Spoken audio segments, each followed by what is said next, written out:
Hey guys, what's up? It's Matt in Japan coming at you today with Transformers Studio Series number 57. This is Off-Road Bumblebee. Now this guy is already, some people are already getting their hands on this back in the States. Here in Japan, this doesn't come out till the end of May, I believe. But I was able to find one here from a local seller. So yeah, I'm happy to get this guy. I was very interested when I saw the release of this guy. So yeah, there is the background that he comes with.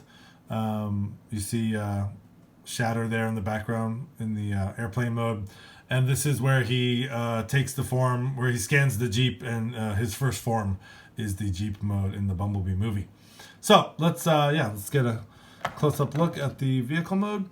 I will say one thing: this it's very light. A lot of these Studio Series plastics are very light and kind of a little cheap. I don't know. They just feel a lot cheaper than the Earthrise figures, obviously. But yeah, so right off the bat, you do notice the difference in yellows. You have the yellow paint for the windshield and the hood here, and then you have just the actual yellow plastic here. So there is a little bit of paint difference here, which is, I mean, I guess it can't be helped. But anyways, some nice attention to detail. Up here you have the front of the Jeep, which has the nice grille and some translucent plastic there, which is a very nice attention to detail. Yeah, not much. The tires are, you have the mushroom pin, or whatever you want to call it, on the front there with the black on the back. And you do have some nice detail on the inside of the Jeep. You get the little steering wheel there. You do get some sort of molded detail on the dashboard, which is kind of nice. You do have the seats that can kind of go up and down, but that's because of transformation. Again, some nice detail on the back with the gas tank and the spare tire. You do get a little bit of painted red taillights there. And yeah, so the Jeep mode is pretty nice, actually. I like it. Of course, one thing is the sort of the Earthrise hoist has those exposed arms underneath. This is probably a little bit worse than hoist is. At least hoist sort of tucks away underneath, but just getting on the underside of the Jeep mode here, yeah, his hands are just kind of there. Kind of would have been nice if there was some articulation in the hands. It could have maybe at least have the hands kind of fold up. I don't know, or fold in. I'm not sure what they could have done with that, but it kind of would have been, I don't know, would have been a little bit cleaner looking without that, without the arms hanging down. It's not that bad. I mean, from certain angles you can't even notice it, but obviously from the side it's very noticeable. But anyways, yeah, in the tank mode, it's pretty nice. I really dig this mode. I like, sorry, tank mode? Did I say tank mode? Jeep mode. Sorry about that. In the Jeep mode, it's really cool. I really like the Jeep mode. So let's just take away this backdrop here, and let's do some other Studio Series comparisons. So here he is with car mode dropkick, and he's a little bit smaller than the Studio Series dropkick there. Let's take him out, and here he is with Decepticon. Ooh, sorry about that. It's Decepticon scrap metal from the Constructicons, and you can see the very much different use of the yellow plastic here.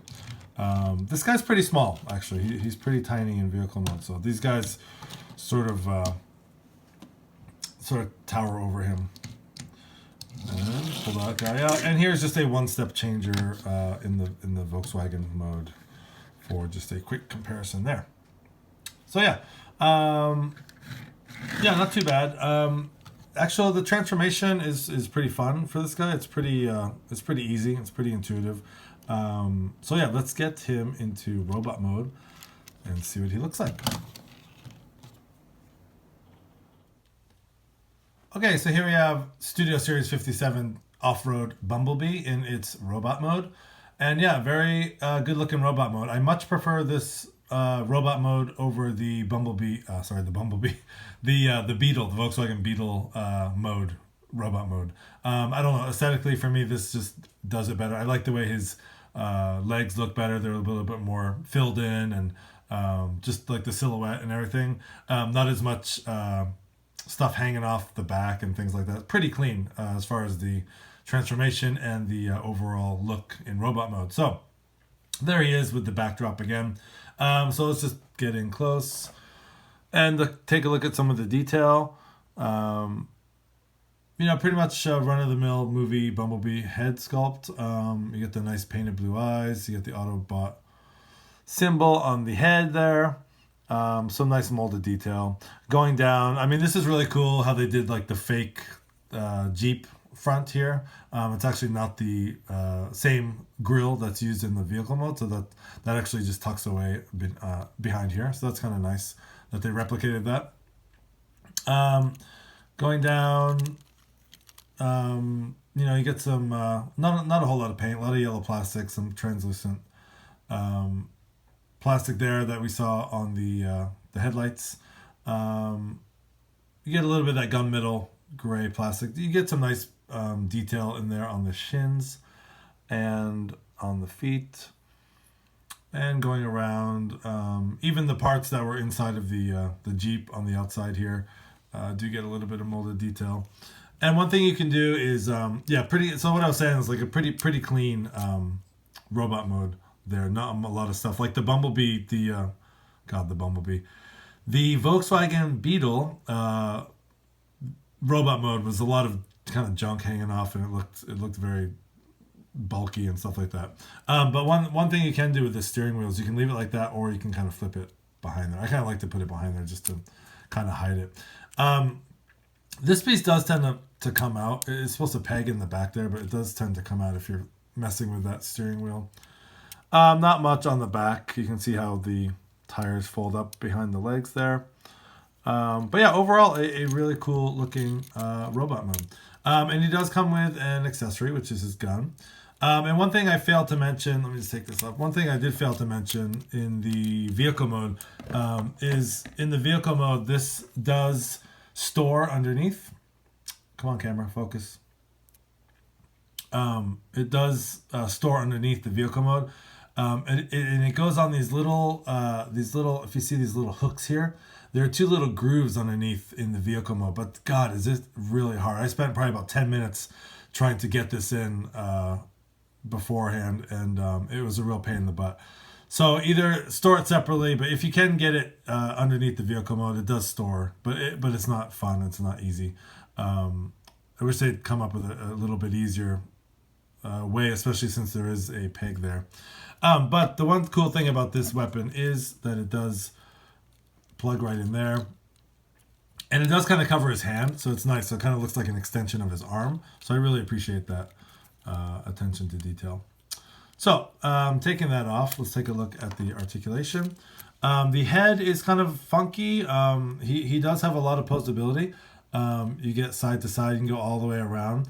But if you can see here, it is on a mushroom peg here. And because of transformation, his head, he can he can look straight up, which is kind of cool. I mean, you can have him in the kind of flying mode.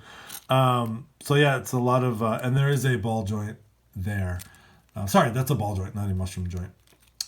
So he does have a lot of head articulation, which is cool. I kind of like the fact that he can look up like all the way.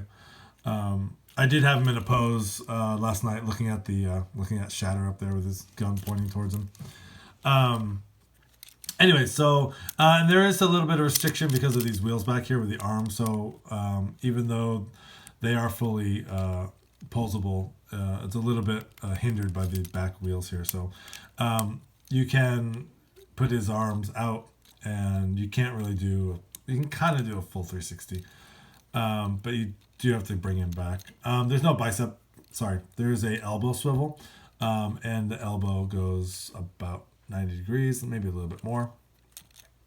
That's a bit about it for the arms. Whoa. Okay, so my steering wheel just popped off. So this goes right in here. Okay, so just be careful. That's just on a little friction hinge there. So yeah, so as far as waist articulation, there is a little bit, tiny little bit. It doesn't really, not a lot of leeway there in the waist, but it is there. Legs can go forward that much, can go back that much, and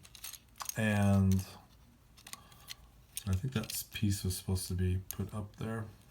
This little piece was supposed to be hidden there. And then he can, yeah, he's got a lot of leg flexibility. And you do have a pretty, probably about a 90 degree on the knees. And there is ankle articulation. And the feet do a full 360 because of transformation. So it is nice. So you can get him in some good poses. I was trying to emulate sort of the picture on the box. Let's get him back in. He's kind of in a, well, kind of like I had him. His head was turned there, and so you can get some decent poses. So anyways, I'm gonna take away the backdrop, and I will do some size comparisons with the figures I just had out. So let's just put him down for a sec. Take away the backdrop, and let's just get him in a sort of neutral pose here. One of my legs, not my legs, one of his legs, Bumblebee's legs, was very loose. So I put some nail polish on there last night, and it seems to be a lot better now. Again, the plastic feels very light, very thin, very. You just be careful with this figure if you do pick it up. A lot of these Studio Series figures are not. They're not the most strongest of plastics. Anyway, so here he is with Dropkick in his car mode. So yeah, he kind of dwarfs. He's a small guy. This guy's small. When he came in the box, I was kind of surprised at how little he was. So there he is with Dropkick in the car mode. Here he is with Scrap Metal in his robot mode, and again he towers over him in robot mode. Yeah, so he's tiny. He's a little guy. And just here's that one step changer Bumblebee, just for a little comparison. He's almost about the same size as the one step changer. So yeah, he's pretty small. Anyways, yeah, I would definitely recommend this guy. Again, I like him better than the Volkswagen Beetle mode. I like the alt mode. I love the Volkswagen. I love the Volkswagen Beetle mode. I love that. You know, it's a classic look for Bumblebee. But as far as like the Jeep here and the robot mode and everything, I do prefer this a lot better. So anyways, if you guys are into collecting, you know, Studio Series figures, I only have a few. I'm not really into collecting them, but I do like the odd one here and there. So, but yeah, so this is Transformers Studio Series 57. This is Off-Road Bumblebee. And this has been Matt in Japan. Hope everyone is staying safe and healthy out there. Please take care. Thanks for watching.